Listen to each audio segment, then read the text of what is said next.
Everybody, Doug Walsh here with Dark Horse Stables. I have Wyatt here, who you can't see the front of him, but you can see the back of him. He's a 2-year-old lab who obviously goes to the beach like it seems like every day from what I see on Facebook.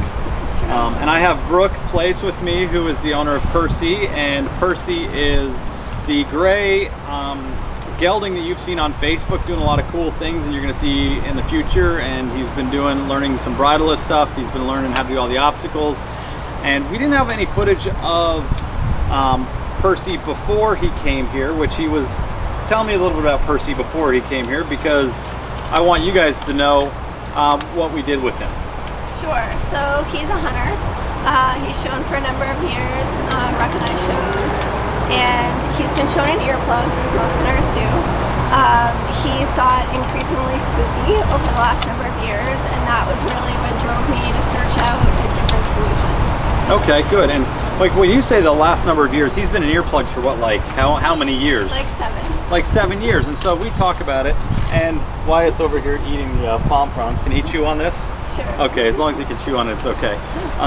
But when we talk about with horses and their senses, is it like their main sense is energy, and their second and third senses are vision and hearing. So it's really important that we try not to take away that sense for our horse, because what it does is it magnifies it. It's like if you have muffled hearing all the time, and then someone all of a sudden your ears clear out and someone's a loud talker and they're talking at you, you're going to be like, whoa, can you bring it down a little bit? It's going to frazzle you a little bit. So what we've had to do is Percy has, I think his confidence was shot a little bit, which is what brought out spookiness in a horse that's really not that spooky, right? He's you know, way back when you got him before, he seemed to be pretty solid, right? So it was several things for Percy, and I can say this because my horse is the same way. Dauntless is it. Percy's a super smart horse, but he's a slower learner, and so we think that horses should learn very quickly. And what we have to understand is that we're trying to learn their language and teach them their own language of how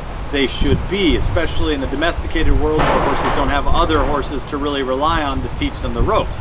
So what we've done is we kind of went back to ground zero. We know that Percy can jump and he can do well at it as a hunter.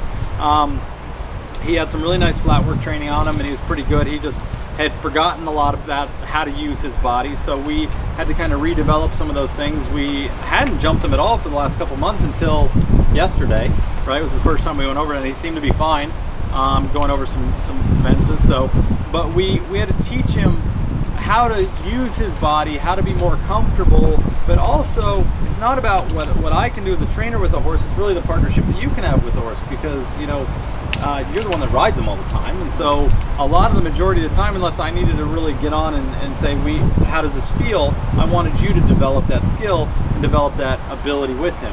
And we talk a lot about riding with our seat as well. Something that you haven't done a lot in the past, right? And it's not really a jumper hunter thing, as people don't typically do it. So it's not just about riding with your seat, but it's also about riding through your energy through your seat. So you get to the point with your horse where they become your legs. They become your lower part of your body, where you think something and they want to do it. And that's the partnership we're really accomplishing, and really try to really set the foundation for Percy. And now are you starting to see as you're learning also? So we're teaching Brooke how to ride really with your seat, and Percy to understand what riding was with your seat.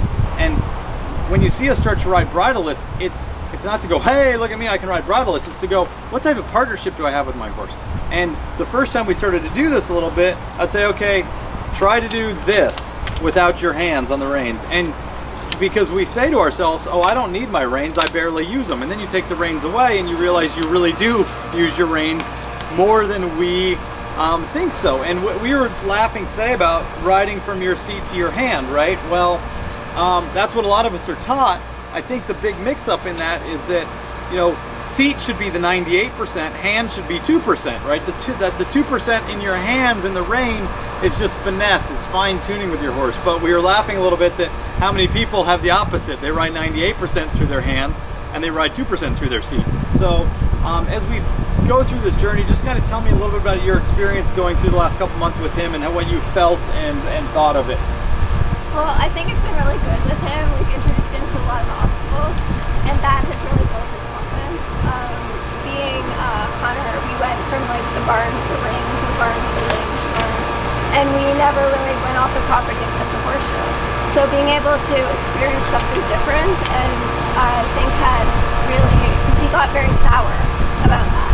So I think being able to introduce him to obstacles and being able to go off the property and go hacking has really helped sort of level set his brain and given him much more confidence. Exactly, and the thing, and you know, when we started to do that, we had to have a foundation first of him knowing where his body is. And when I say knowing where his body is knowing where his front end is, his middle, his rib cage, his hind end, his neck, his pole.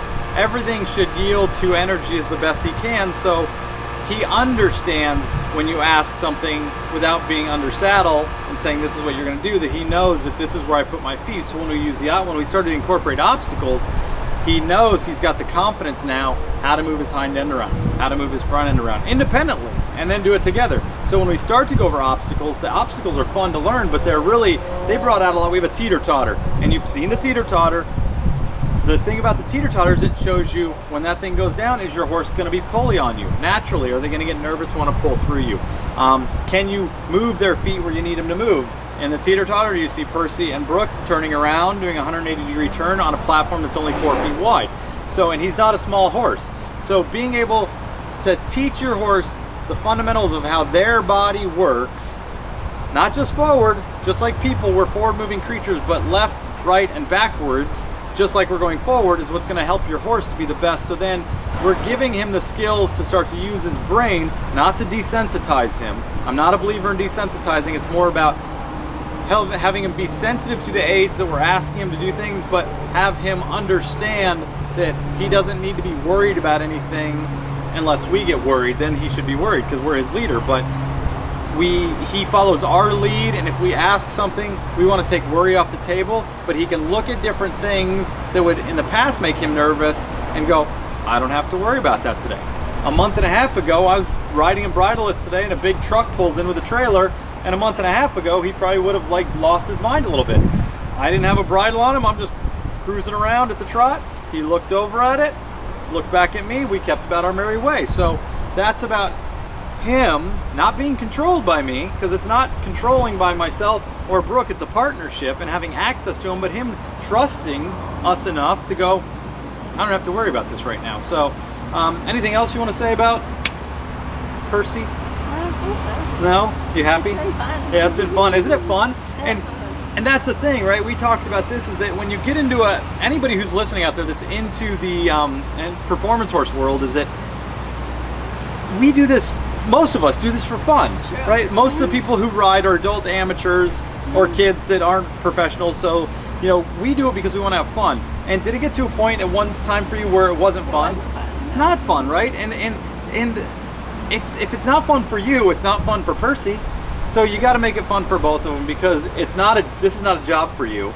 And as much as we say we're going to go work our horse, it's not a job for them either. We want to go have some fun with our horses. So I hope everybody's enjoyed this. Brooke, thank you so much for being on today. And Brooke and I have developed a fantastic friendship, and unfortunately you're moving away back to Canada, and Percy is going to be following you pretty soon after she gets done quarantining. But we can't wait to see Brooke again and follow Percy's journey. You're going to be watching some things that I'm going to be doing with Percy over the next couple of weeks, so keep an eye out on Facebook. And I wish the best for Brooke and Percy in their future, and can't wait for a long, happy friendship with you both. Thank you. And Wyatt. Wyatt left the scene, and of course he came right back in for our conclusion. So only showing you the tail end of him. He's never turned around. So everybody have a great day. Take care. Thanks again, Brooke.